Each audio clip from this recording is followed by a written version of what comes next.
दिल्ली की बुराड़ी में आज गांव कादीपुर की ऐतिहासिक हवेली में माननीय सीपी सिंह पूर्व न्यायाधीश इलाहाबाद उच्च न्यायालय के द्वारा नागरिकों की समस्याओं के संबंध में जनसुनवाई हुई। ये जनसुनवाई प्रत्येक बुधवार को लगभग 20 वर्षों से अधिक समय से हरपाल की चौपाल के माध्यम से की जा रही है, लेकिन आज हरपाल की चौपाल नहीं, आज जनता की अदालत लगी।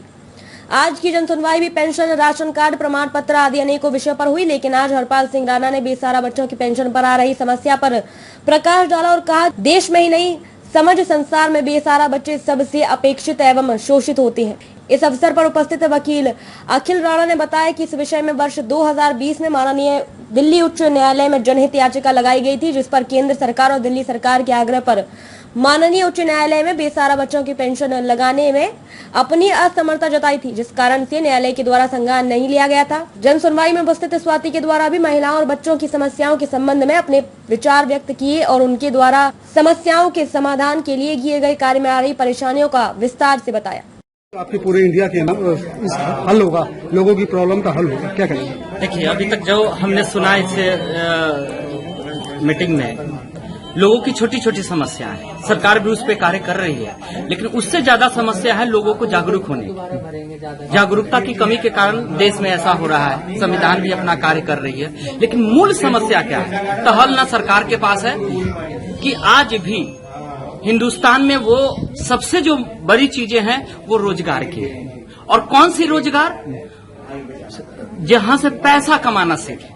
हमारी हिंदुस्तान जो एजुकेशन दे रही है वो बेरोजगार पैदा करती है।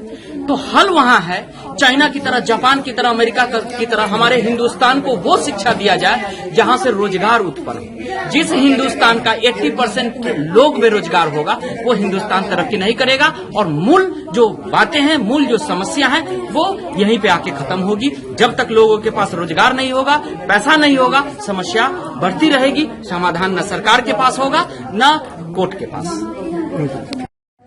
कुल मिलाकर अगर निचोड़ निकला जाए तो संघर्ष का निकलता है। गरीब आदमी सिर्फ संघर्ष कर सकता है और आप पिछले 35-40 से गरीब आदमी की ही लड़ाई लड़ रहे हैं, क्या कहना चाहते हैं? देखिए, सच्चाई बात यह है कि गरीब आदमी कभी संघर्ष कर ही नहीं सकता। जिस व्यक्ति के पेट में 2 वक्त की रोटी सही नहीं मिलती है, जिसके बच्चे रात को भूखे रहते हैं, जिसके बच्चों को तन पे कपड़ा नहीं होता है, उस आदमी से हम संघर्ष की उम्मीद नहीं कर सकते। ठीक है, वो मजबूरी में कोई ना कोई कई बार संघर्ष के लिए आगे बढ़ता है, लेकिन आगे बढ़ने में उसको कितनी कठिनाइयां आती हैं, कितनी शासन प्रशासन की परेशानियों से उसको गुजरना पड़ता है, कितनी परेशानी शासन प्रशासन देता है।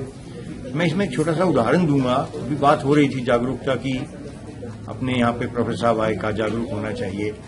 मैंने यहाँ से 7-8 हजार व्यक्तियों को खुद उनके नाम से शिकायत भेजी, शिकायत प्रणाली के माध्यम से, कि इनका राशन कार्ड नहीं बन रहा है। मैं भी चाह रहा हूं कि जागरूक हों, मैं भी चाहता हूं कि ये अपने आप पैरों पे खड़े हों।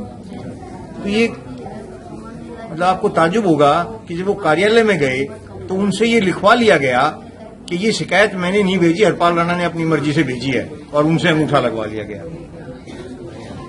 तो गरीब आदमी, बेसहारा आदमी, सीधा आदमी को कहाँ हक मिलेगा, उनका अधिकार मिलेगा? उनके नाम से हम प्रयास करते हैं तो उनसे कोरे कागज पे अंगूठा लगवा के बाद में लिख लिया जाता है। और अनेकों बार तो ये भी लिखवा लिया गया कि हरपाल राणा अपनी मर्जी से शिकायत भेजता है, हमने कोई निवेदन नहीं किया। और मेरे खिलाफ एक बार तो FIR के भी आदेश हुए थे कि हरपाल राणा अपने आप लोगों की शिकायतें बना के भेज रहा है, झूठी शिकायतें भेज रहा है, इसके खिलाफ मुकदमा दर्ज किया जाए। लेकिन विभाग की इतनी हिम्मत नहीं हो पाई कि वो मेरे खिलाफ करते, क्योंकि वो झूठ को कभी पैर नहीं होते हैं। और बहुत सी समस्याएं आती हैं। जब मैं ये काम करता हूं तो मुझे न्यायालय, जेल तक भी जाना पड़ा था। एक गरीब विधवा महिला के उसमें कई महीने जेल में रह के आया और आज तक वो मुकदमा मैं लड़ रहा हूं। और ये मैं इसलिए बताना चाहता हूं कि जब मैं अपने आप को समर्थ मानता हूं, आज तक किसी प्रकार से सरकार से कोई सहयोग नहीं लिया, उस वक्त भी ये परेशानी मुझे आ रही है। कितनी परेशानी आ रही है मैं भी नहीं बता सकता, जो आती है। उसके बावजूद सामान्य आदमी से ये उम्मीद करना कि वो संघर्ष करे, ये उसके साथ अन्याय है, न्याय नहीं है।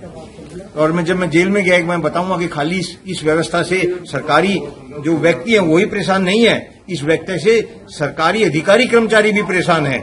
मैं जिस वक्त जेल में गया उस वक्त जेल के अधिकारियों की जो समय अवधि थी वो दिल्ली से नसीम अहमद की रिपोर्ट।